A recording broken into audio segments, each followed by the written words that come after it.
Hey guys, welcome back once again. In this video, we're going to discuss about the MSAT Physics Sample Test Specification 2019. So here I'll be solving the questions as per the ministry test specification which has been mentioned. I think approximately there are 20 questions. So let's discuss with this. Uh, Usually I get a lot of comments from the students. Thank you so much for that. And many of them ask about the physics is will the sample or formula sheets are given to us. This is what I have discussed with the students who have already appeared for the MSAT physics tests. And what they mention is, yes, there are the physics formulas are given to us, but it doesn't mean that each and every formulas has to be given. There are some specific formulas like, in the kinematics, big fives, or like Newton's laws or the work formulas, the basics, like, very standard formulas will be given to you. And the most of the constants values are also given. So like gravity, Planck's constant, and is there like speed of a light, there whatever the constant stuffs are there, that all will be given to you. So my suggestion here is, rather than keeping in mind whether the formula is given or not, or should I memorize or not, the physics is something, it mainly focuses on analysis. And if you are analyzing, if you are understanding the concept thoroughly, then remembering the rules and formula will be easy. So something if you are just by hurting doing forcefully, then it's difficult. So try to understand the concepts and then apply it. That's going to be very simple, and you guys even enjoy it as well. All right. Okay, so this is, as I mentioned, let's start with the question number one here. Question number one just simply says solve for x. So a right angle triangle has been given to us and they're asking us what is the value of x. So this is not at all physics. It's just like, some basic concepts of math which is required to deal with physics. So this is a right angle triangle. So to solve for x, you can see that in a right angle triangle, this is acting as an opposite, and the side near to that one we say it as an adjacent. So a side opposite to 90-degree always we say hypotenuse. By using the trigonometric identities what we learned so far, that is so ka to a, so that same thing we can apply. So here in this case I can write it here as which opposite known, we have to solve for opposite, adjacent has given to us, so then we have to use for the tan. So tan, that is to a, that is to a stands for tan theta is equal to opposite by adjacent. So we can write it here as to a, in short we write it as, that is tan theta is equal to opposite by adjacent. So in this case opposite, in our case we can write it here as tan 24 degree. So we have tan 24 degree is equal to opposite, that is x, and adjacent here is 13. So just arranging the expression, so that what we can get as x is equals to 13 tan 24. So if you just put this value in the calculator, so you'll be getting the value of x as 5.8. So the value of x here is 5.8.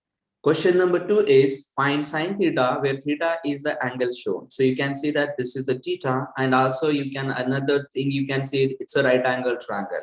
So we know with reference to this angle, you can see that this is an opposite, this is an side adjacent, and this side it's gonna be hypotenuse. Now to know the value of sine theta, like there are multiple ways I can solve it. So one way I can just solve for angle, and from that I can solve for the sine theta, sine of that angle, or I can use the Pythagorean rule to find what is the hypotenuse is. In a right angle triangle, if the two sides are known, we can find the exact length of the third side by using the Pythagorean theorem. So usually we say c square equal to a square plus b square. If I assign this side as c, then according to the Pythagorean rule, we can write it as c square is equal to a square plus b square. So one of side square plus another side square. So if you just solve for c just by putting in the calculator, it's gonna be 5 square plus 12 square. You'll be getting the value of c here as 13.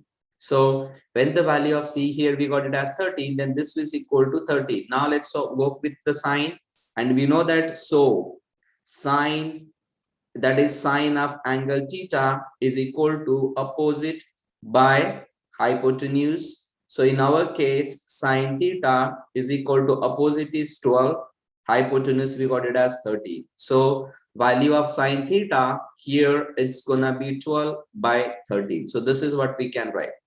Question number 3 here is, which quantity is a vector? And we know by definition is vector is a quantity which has both magnitude and a direction. And the quantity which has only magnitude, we say it is a scalar quantity. We have to check it out which one can have the both magnitude and the direction, whether it is weight, power, kinetic energy, or a speed. So here we must go with the weight. Why? Because weight or a weight force is always directing towards the down, no matter the alignment of the object. For example, this is an object having a certain mass, and the weight force we can write it here as Fw equal to mg always points towards the down, towards, like, the earth, we can say, even though it is inclined, whether that as object is straight or whether that as object is in on the inclined plane, weight always directs towards the down. So it has a certain magnitude which is mg, and the direction is always down. So with that one we can say the quantity which is the vector we are talking about here is the weight. Question number 4 here is, what are the x and y components of the vector given below? Round your answer to the nearest hundredth. So question is, what are the x and the y component of this vector? So you can see that it's been shown it is a vector, and we have to calculate the x component and y component of it. So how do we gonna calculate the x component and the y component? This is which they have given to us as a magnitude of the vector.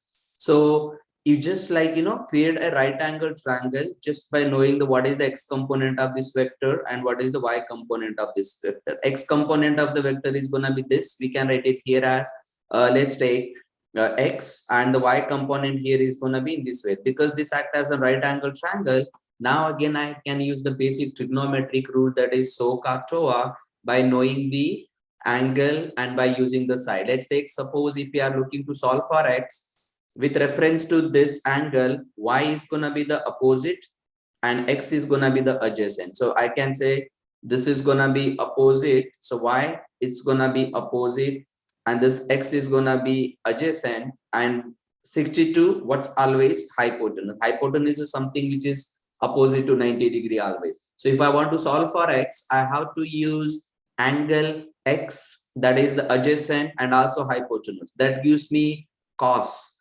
the cosine of angle theta. Cosine of angle theta is equal to adjacent by hypotenuse, we say. So in our case, cosine of angle 42 degree is equal to, what is the value of adjacent? Adjacent we assigned it as x, hypotenuse is 62. So from this, by just arranging the term, so you can get it as x equals to 62 cos 42 degree. By just put this in a calculator, after substituting this, you'll be getting the value of x here as we're gonna get it as x equal to 46.07, rounding to the nearest. But let me tell you, your calculator might give us the positive value because 62 cos 42 is positive. But if you look into that into a quadrant, this side we say x as negative, this is x as positive, y up is positive, and y below is negative. So we have to take the value of x. X component of that point is going to be negative 46.07. Rather than saying, you can see that negative 40, negative 60 means somewhere over here, it must be negative 46.07. That is the value of x we get. And let's solve for y just by using again trigonometric identity, that is y is opposite, angle is known to me, and hypotenuse is known to me. In that case, we're gonna use the sine. Sine of angle, let me write directly, sine of angle 42 is equal to y divided by 62. That is opposite by hypotenuse. So just arranging this expression further, y is equals to 62 sine 42. So if you just substitute the value of y is equals to 62 sine 42, you'll be getting it as 41.49 approximate. So this is the value of y we're gonna get, and that's the value of x. This is the value of x here. Question number 5 here is, the vector u and v are shown below. Find u subscript v. So what is it, the find u subscript v? It's saying that find the component of vector u along v. So we can write the component of vector u along v, and they also mention a round your answer to the nearest hundreds. So how do we write the component of vector u along v? So there are different notations we use for it, and that is sometimes we write it as u component on v, or we can also write it in the short way like what they have given to us, uv. So this is basically the formula here is u dot v divided by magnitude of the vector v, or in short this can also be written as u cosine of angle theta. Now theta is the angle between, in this case theta is angle between vector u and v. So now in our case, what is the value of theta here?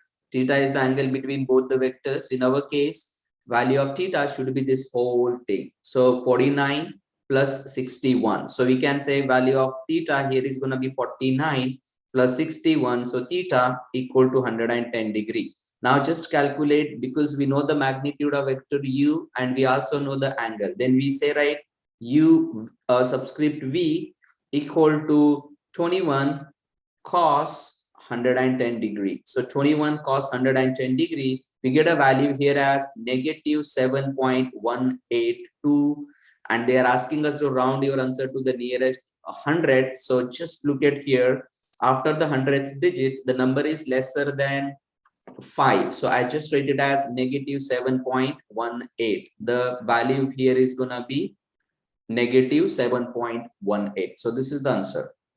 Question number 6 here is, a small object is dropped through a loop of wire connected to a sensitive ammeter on the edge of a table. So ammeter is the device which measures the the current, so amperes and all we say. Ammeter, voltmeters are the device which used to measure the voltage, and ohm meter to measure the resistance. So this is used to use in the olden days. Now all because of improvement in the technology, so all that instead of using the separate equipment, so we can have a one single meter called multimeter. I can measure voltage, current, resistance. I can measure the capacitance, inductance, alternating current, direct current, anything can be measured with that. That is what we use, multimeter. So here this is just like they are giving us the setup. This is an arrangement they are talking about. Now next day what they are asking us, a reading on an ammeter is most likely produced when the object falling through the loop of a wire is. So this is an arrangement what they're talking about, and this is an object. So this is the loop of a wire, and when object is falling through this circular loop of wire, and reading has been observed on the ammeter. Now question what they are asking us, which must be the object? What will be the object? This one. So object would be a bar magnet or flashlight battery, plastic ruler, or a brass mass. So which one we should go with this? So here the object must be a bar magnet. So why we are saying the object is bar magnet? Because due to the electromagnetic induction, there are two ways in which a current is induced. One way, either the the magnetic field has to change, or the object has to change. So in this case, the magnetic field which is passing through the magnetic field, when the object is current, that object bar magnet which is falling down, it is generating the magnetic field surrounding, and as it is passing through, it is interacting with the current, that the loop of the wire, and then due to the interaction and current will be induced in this, because bar magnet generates the magnetic field surroundingly. There are two possibilities: either bar magnet has to constant, the loop of wire should be movable, or loop of wire should be fixed, bar magnet must be movable. This is the because of this, and current will be induced in the wire, and this must be the bar magnet. Question number 7 here is, a potential drop of 50 volt is measured across a 250 ohm resistor. What is the power developed in the resistor? So there are different ways we can write the power formula. So generally the power we can write it as power is equals to voltage into current. If you know what voltage is going through and what voltage is applied and what amount of current is flowing through the circuit, I can calculate. Another formula for the power in terms of voltage and resistor, we can also write it as V square by R. In terms of power, in terms of current and resistor, we can write it as I square into R. So rather than finding the current by using the Ohm's law, V equal to IR, this is the Ohm's law.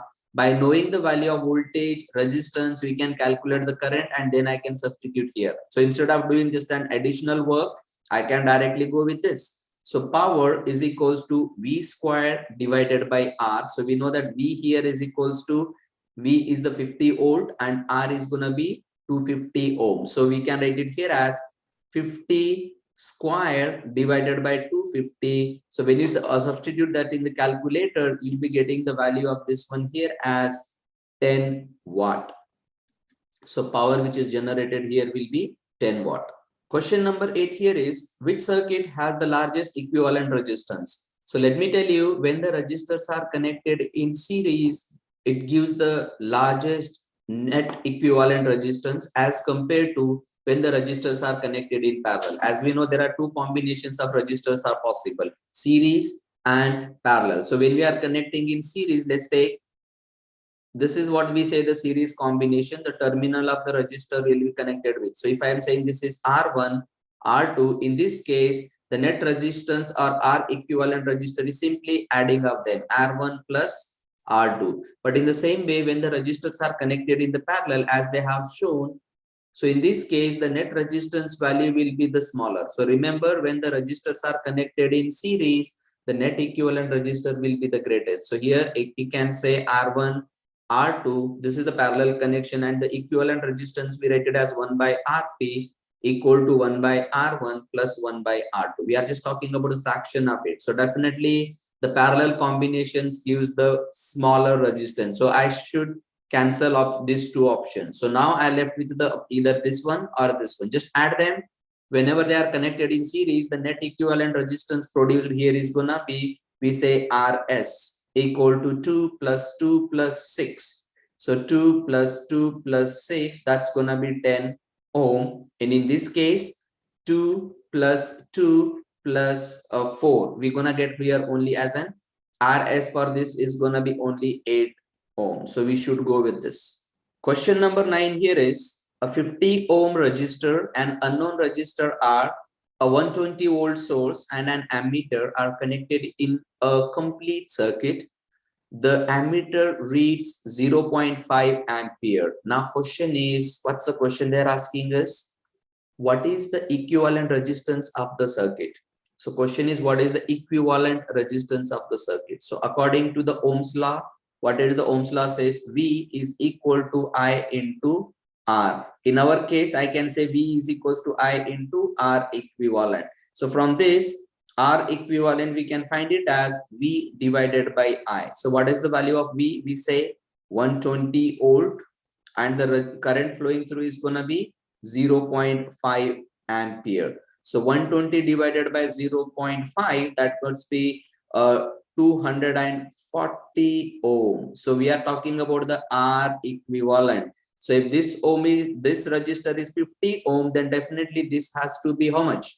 240. This has to be 240 minus 50. It's gonna be 190 ohm. So they are not asking us to solve for R. They are saying what is the equivalent resistance here. So if there is a question, what is this R? You can do like, subtract this 250, subtract this resistor from this. But in our case, we just need to know this because question is, what is the R equivalent? So we should say R equivalent is going to be 240 ohm in this circuit. Question number 10 here is, the diagram below represents a wave. What is the speed of the wave if its frequency is 9 hertz? So here the frequency of the wave has been given to us 9 hertz. And what is the speed of the wave? So let me tell you, the speed of the wave, whether we write it as a C or V, it's the product of the wavelength times the frequency. So by knowing this, I need to calculate what is the wavelength of this wave. So how do we calculate the wavelength? We can see that this is the standing wave. I mean, like I can just analyze in the another way. Let me just go like, theoretically, like how we can go conceptually here. So we can see that this is the standing wave and the wavelength for the standing wave we give by the formula as lambda n is equals to 2L by n. where n is representing the harmonics, harmonic number. Harmonic number. And how do you calculate the harmonic number? Harmonic value of n here is gonna be capital N minus 1. And what the capital N is representing? A capital N says number of nodes. And L is representing the length in our case. So L is gonna be 9 meter. And we can say that n is the harmonic number and capital N is the number of nodes. Now, what are the number of nodes now? Number of nodes are this is 1, 2, 3, 4, 5, 6, and 7. There are 7 nodes are there. From this one, I can calculate the harmonic number here as n equal to 7 minus 1. The value of n here is gonna be 6. Okay. And now if you substitute the value here, so let me write the lambda here. That say lambda 6 is gonna be, we can calculate here as 2 times 9 divided by 6. So 2 times 9 divided by 6, what we gonna get it as? 2 times 1, 2 times 3, 3 times 1, 3 times 3, 3 meter. So wavelength I'm getting it as 3 meter. Now your speed of the wave here is gonna be 3 times 9, we can say 27 meter per second. This is how you calculate. Now let me tell you another way. If you don't know like this formula, and if because this is basically a standing wave formula what we use, and I think this will not be given in exam because this is something like which we derive by referring to that. If you don't know in this case, just knowing the definition of a wave length. So what actually the wavelength? We say that wavelength is the distance between the two peaks, crests, what we say. This is going to be the wavelength. It could also be the distance between the two troughs as well. This could also be the wavelength. And also, so wavelength can also be equivalent to the length of each cycle. It can also be equivalent to the length of each cycle. We are not talking about the period, okay? We are talking about how much is the length of each cycle. This all the 3 cycles, it has been divided into 3 cycles. 1 cycle here, 2 and 3. It means this is representing complete 1 cycle. This is the another cycle, and this is the another cycle. So what is, because the total length gives us 9 meter, then what is the length of this each cycle? So that's lambda is going to be 9 divided by 3, total length divided by 3 cycles. So that gives me again 3 meter. Just you can substitute here and you can get it. I mean, like there are different ways to solve. So you can go with either and you can get that answer. Question number 11 here is, one vibrating 256 hertz tuning fork transfer energy to another 250 hertz tuning fork, causing the second tuning fork to vibrate. What type of phenomenon is this? Vibrating the one tuning fork with the another, that is called a resonance. So the phenomenon, this phenomenon, which is we call it as a resonance. If you don't know, just look into that. Other options, whatever has been given to us, this is called the diffraction, refraction, reflection. So this all we talk about the when the light is like entering from the one medium to another. So it's like a diffraction is basically the spreading of the light. Refraction is when the light ray goes from the one medium to another. The part which is entering light is called the refraction. Reflection is the light after hitting the boundary of the two different medium, bounce back in the same medium, that is we say reflection. Even though if you don't know whether it is resonance or not, try to eliminate the options whichever cannot be, and from that definitely something which means to here is going to be the resonance. So just remember, resonance is something like what it occurs another tuning fork to vibrate through the process. We say it as through the phenomenon called resonance. Question number 12 here is, the wavelength of a wave doubles as it travels from medium A into medium B. The wavelength in medium B is dash compared to the wavelength in medium A.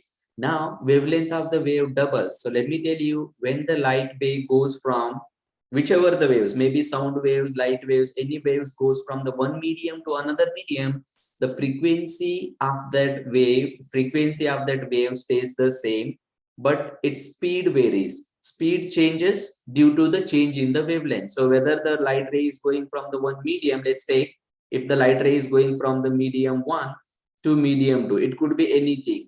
So light ray is entering from one medium to another.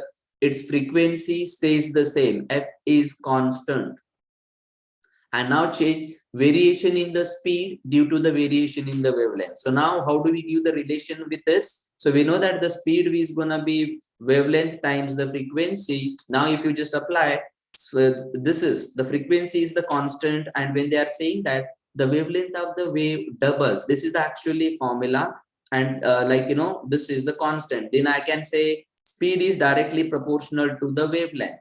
So wavelength of the wave doubles, it means if you just double it, definitely the speed also gets double. So that is, we can say here as the twice the speed. In this case, the wave in the medium B is twice the speed compared to the waves in the medium A. We should go with that. So it is not half wrong, half the frequency, as we say frequency is constant, and it also saying the twice the frequency. This is also wrong. Question number 13 here is, the diagram below shows the two pulses approaching each other in a uniform medium. Which diagram best represents the superposition of the two pulses? Let me tell you, superposition is basically the addition. Addition when the two pulses comes in peak to peak. So both of them are amplitude there, and it could also be subtraction when the one pulse goes up and another goes down. In this case, we can do it as a subtraction. But as long the two pulses comes together, which are the peak to peak, which are moving towards each other, we just need to add their amplitude. So that is in our case, two pulses are approaching with each other. What will be the, which diagram best represents the superposition of the two pulses? Now, what will be this? By adding it, you can see 5 centimeter and the 10 centimeter. The resulting after adding is gonna be 15 centimeter. The amplitude here is gonna be 15 centimeter. As I said, superposition is simply addition of this. So in this case, 15 centimeter will be the amplitude, and this will be the resulting by superposition. Question number 14 here is, a cart travels with a constant non-zero acceleration along a straight line. Which graph best represents the relationship between the distance the cart travels and the time of travel? So it's saying that a cart travels with a constant non-zero acceleration. When we say the constant non-zero acceleration, is definitely its velocity is changing. Velocity, its speed might not change, but there might be change in the direction. That's why we are saying the acceleration is constant and it is non-zero. I have to predict which graph represent this situation. Should I go with option A, B, C, or D? So you can see that by just checking out all the options, you can directly cancel this part and this part. What it is saying, this is showing something like, that as the time goes, the distance is decreasing. So distance is decreasing, velocity is decreasing something. So we can say, and this is here initially increasing and then decreasing. This is also false graph. Now we might have a confusion between this one and this one. So because they clearly mention it is with the constant non-zero acceleration, so for sure velocity must change, then definitely this cannot be, this is with the constant velocity. In this case, acceleration is going to be 0. So this is also we cancel and we must go with this. Question number 15 here is, a player runs the length of 30-meter court and back. The player does this 3 times in 60 seconds. Now, what's the question they are asking us?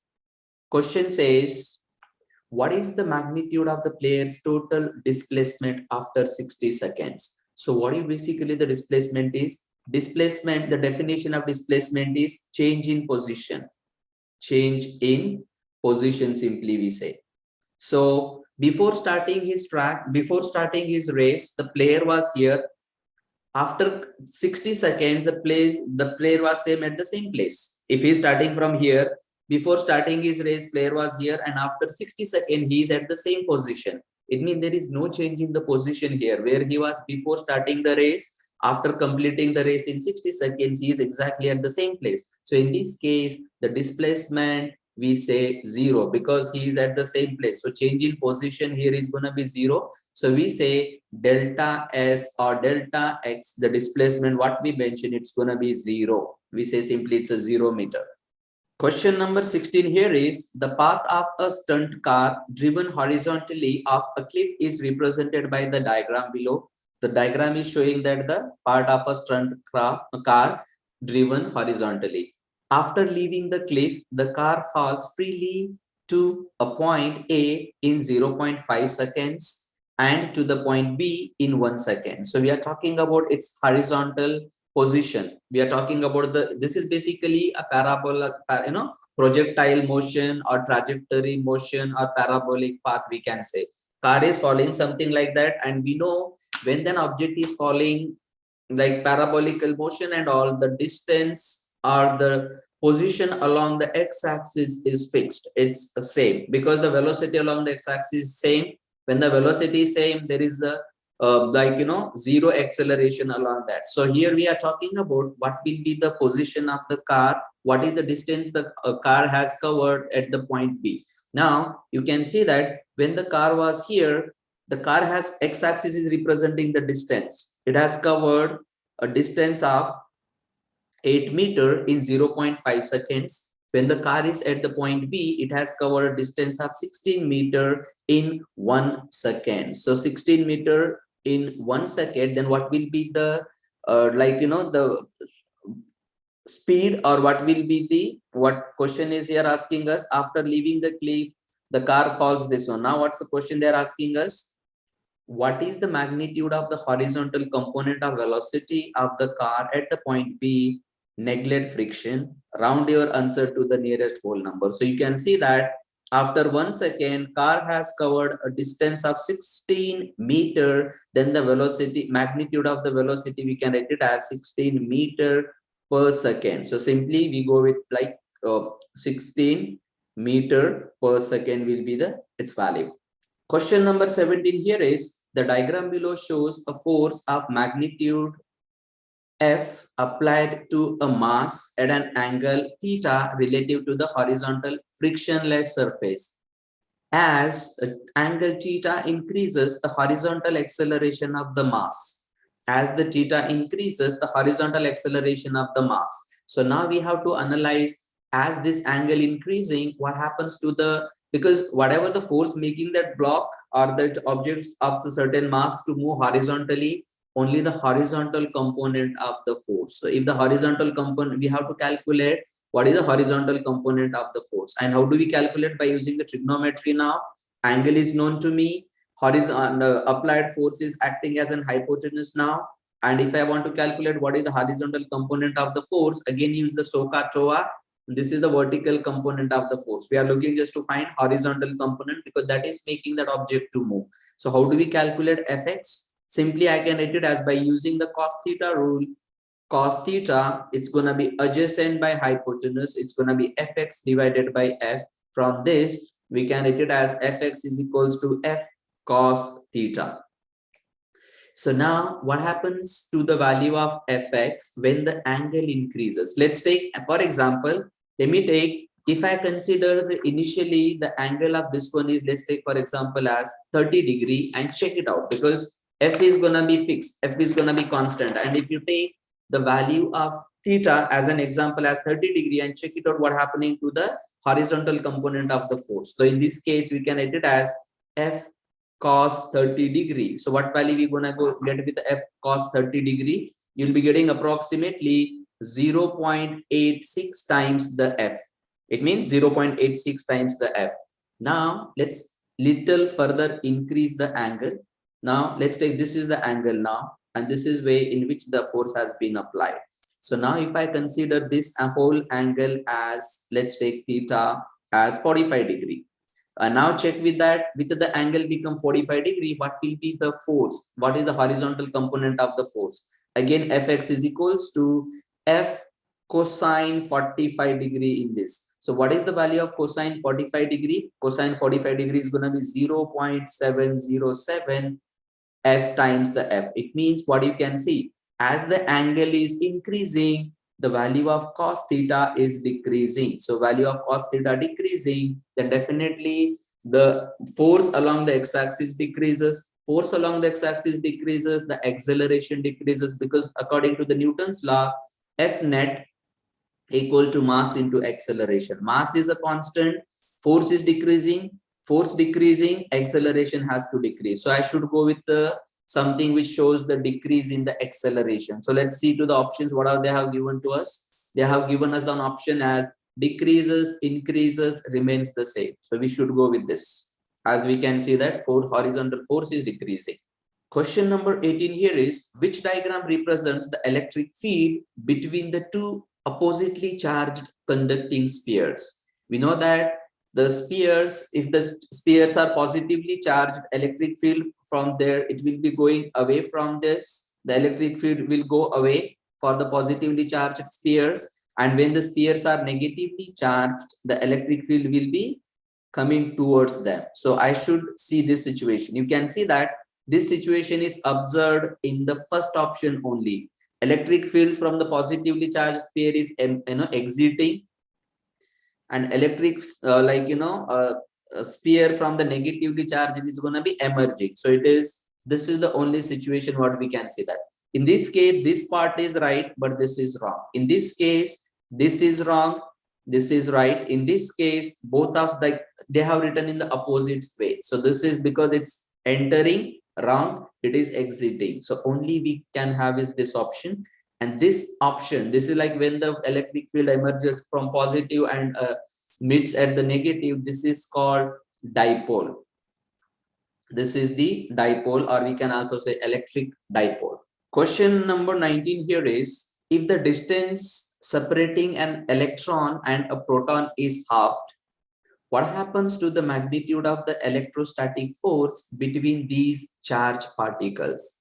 If distance is reduced to half, what happens to the magnitude of the electrostatic forces between these charged particles? So let me tell you, the electrostatic force depends on how far the charged particles are. According to the Coulomb's law, we can say the electrostatic force will be given as K times Q1, Q2 divided by R square. If I say Q1 is the first one charge here, and Q2 is then another charge, how much is the force between them, electrostatic force? It depends on the value of R, and where K is the Coulomb's constant. It's a constant, it will be given to us.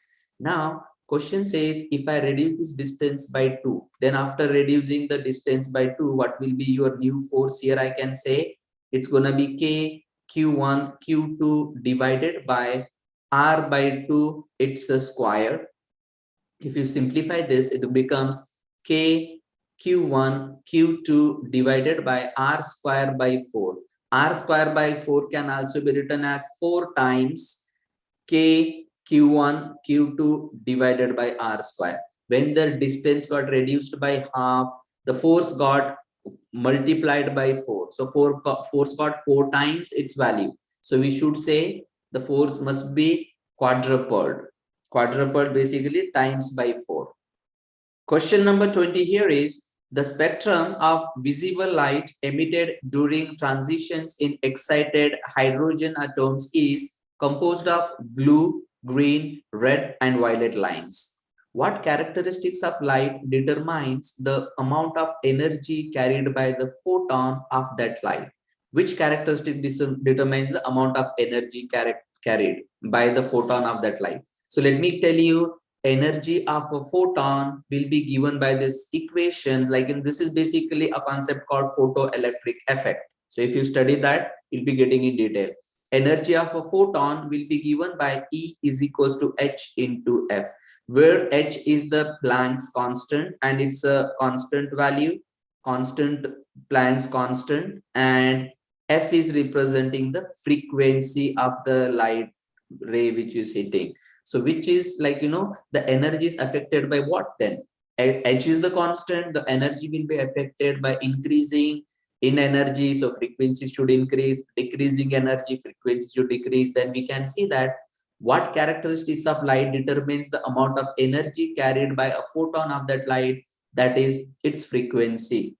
How much energy carried by that photon, that is decided by the frequency of that light. So this is the answer. That's it for today's session. I'll come back soon with the new videos. Please like, share, and subscribe to my channel, and forward to some of the friends who are preparing for the EAMCET physics exams. Thank you so much.